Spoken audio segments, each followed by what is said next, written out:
ಬಸ್ಸಿನಲ್ಲಿ ಅಥವಾ ರೈಲಿನಲ್ಲಿ ಹೋಗುತ್ತಿರುವಂತಹ ನನ್ನ ಪ್ರಿಯ ಸಹೋದರಿಯರೇ, ತಮಗೆ ಒಂದು ಕಿರು ಸಂದೇಶ. ಹೆಣ್ಣು ಮಕ್ಕಳೇ ಬಸ್ಸು ಅಥವಾ ರೈಲಿನಲ್ಲಿ ಹೋಗುವಾಗ ಕೆಲವು ಹುಡುಗರು, ಇನ್ನೂ ಕೆಲವು ಮಧ್ಯವಯಸ್ಕರು ಹೆಣ್ಣು ಮಕ್ಕಳಿಗೆ ಕಾಮಚೇಷ್ಟೆ ಮಾಡುವವರು ಇರುತ್ತಾರೆ. ಕೆಲವರಂತೂ ಕುಳಿತ ಸೀಟು ಬಿಟ್ಟು ಕೊಟ್ಟು ನಂತರ ತಮ್ಮ ಹತ್ತಿರವೇ ನಿಂತು ಅಸಭ್ಯವಾಗಿ ವರ್ತಿಸುವವರು. ಆವಾಗ 90% ಹೆಣ್ಣು ಮಕ್ಕಳು ಏನು ಮಾತಾಡಲು ಹೋಗಲ್ಲ. ಕಾರಣ ಏನು ಅಂದ್ರೆ, ಕೆಲವು ಹೆಣ್ಣು ಮಕ್ಕಳಿಗೆ ನಾಚಿಕೆ, ಇನ್ನು ಕೆಲವರಿಗೆ ಭಯ. ಒಂದು ವೇಳೆ ಈ ಅಸಭ್ಯವಾಗಿ ವರ್ತಿಸುವವರ ವಿರುದ್ಧ ಎದ್ದು ಮಾತನಾಡಿದರೆ ಎಲ್ಲಿ ನಾಳೆ ಪತ್ರಿಕೆಯಲ್ಲಿ ಬರಬಹುದಾ, ಅಥವಾ ಮನೆಯಲ್ಲಿ ತಂದೆ ತಾಯಿಗೆ ವಿಷಯ ತಿಳಿದು ತನ್ನ ಶಿಕ್ಷಣಕ್ಕೆ ಎಲ್ಲಿ ತಡೆಯಾಗಬಹುದು ಎಂಬ ಭಯದಿಂದ ಸಹೋದರಿಯರು ಏನೂ ಮಾತಾಡಲು ಹೋಗುವುದಿಲ್ಲ. ಸಹೋದರಿಯರೇ, ನೀವು ಈ ವಿಷಯದಲ್ಲಿ ಏನೂ ಮಾತಾಡದೆ ಸುಮ್ಮನಿರಬಾರದು. ಅಂತಹ ಕಾಮುಕರ ವಿರುದ್ಧವಾಗಿ ಎದ್ದೇಳಬೇಕು. ಯೋಚನೆ ಮಾಡಿ, ಇವತ್ತು ನೀವು ಸುಮ್ಮನಿದ್ದರೆ ನಾಳೆ ಅದೇ ಕಾಮುಕ ಇನ್ನೊಬ್ಬಳು ಸಹೋದರಿಯೊಂದಿಗೆ ಅಸಹ್ಯವಾಗಿ ವರ್ತಿಸುವರು. ಅಂತಹ ನೀಚರಿಗೆ ನಾವು ಎಡೆ ಮಾಡಿ ಕೊಡಬಾರದು. ನೀವು ಇಂಥವರ ವಿರುದ್ಧ ಮಾತಾಡದೆ ಸುಮ್ಮನಿರೋದು ಅದು ನಿಮ್ಮ ದೊಡ್ಡ ತಪ್ಪಾಗಿರುತ್ತದೆ. ಒಂದು ವಿಷಯ, ಈ ಅಸಹ್ಯವಾಗಿ ವರ್ತಿಸುವವರ ವಿರುದ್ಧ ಏನು ಮಾಡಲಿ ಅಂದರೆ, ನಿಮ್ಮನ್ನು ಕಾಮುಕರು ಉಪಟಳ ಮಾಡುವುದಾದರೆ ಕೂಡಲೇ ಬಸ್ಸಿನ ಚಾಲಕ ಅಥವಾ ನಿರ್ವಾಹಕನಿಗೆ ವಿಷಯ ತಿಳಿಸಿ. ಅಲ್ಲವಾದರೆ ಜೋರಾಗಿ ಕಿರುಚಿ ತಮ್ಮ ಕಾಲಲ್ಲಿರುವ ಚಪ್ಪಲಿಯನ್ನ ತೆಗೆದು ಒಂದು ಮುಖಕ್ಕೆ ಹೊಡೆಯಿರಿ. ಬಾಕಿ ಉಳಿದ ಬಸ್ಸಿನಲ್ಲಿರುವ ಸಾರ್ವಜನಿಕರು ನೋಡಿಕೊಳ್ಳುವರು. ಎಲ್ಲ ಪೋಷಕರೇ, ದಯಮಾಡಿ ಈ ವಿಷಯದಲ್ಲಿ ನಿಮ್ಮ ಮಗಳಿಗೆ ಪ್ರೋತ್ಸಾಹ ನೀಡಿ, ಮಕ್ಕಳಿಗೆ ಧೈರ್ಯ ತುಂಬಿಸಿ.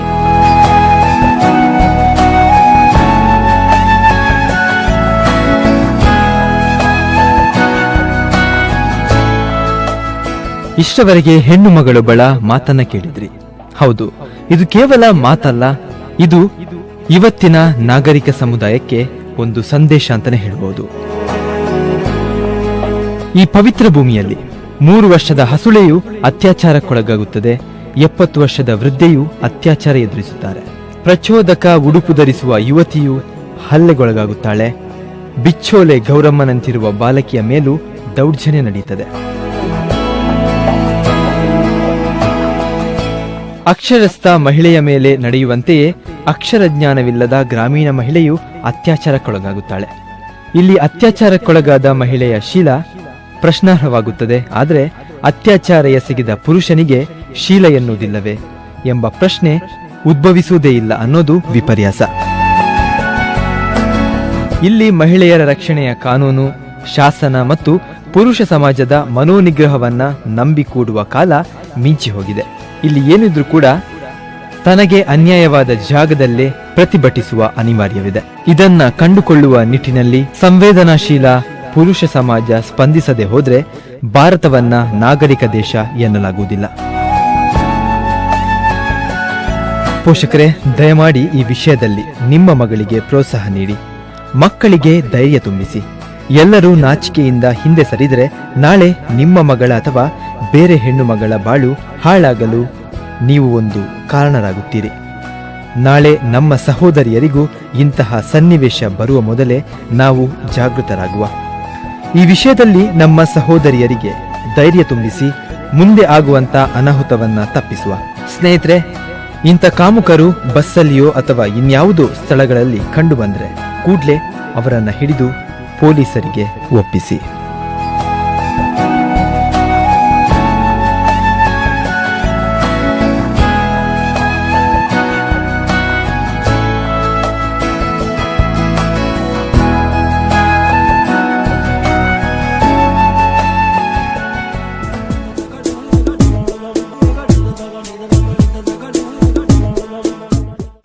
ಇಂತಹ ಜವಾಬ್ದಾರಿಯುತ ಕಳಕಳಿಯೊಂದಿಗೆ ಸಂಯೋಜನೆ ರಾಶ್ ಬ್ಯಾರಿ,